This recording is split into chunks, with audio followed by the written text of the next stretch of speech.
الوضع بالشمال السوري جدا صعب وجدا كارثي نتيجة الزلزال اللي صار امبارحة. مئات الضحايا ومئات الجرحى لساتهم تحت الأنقاض. فرق الدفاع المدني وإدارة الكوارث بالمنظمات الإنسانية كلها بحالة استغفار كامل.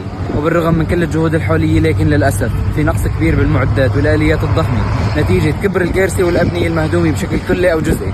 ونحن بدورنا عم نحاول نساعد فرق الإنقاذ والإسعاف وعم نحاول نأمن مأوى ومواد استجابة طارئة للعوائل المتضررة في أكثر من منطقة.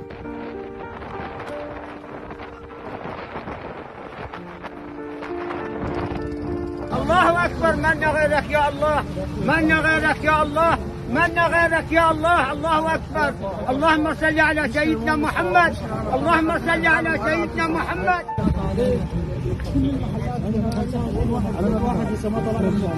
هاي أول واحد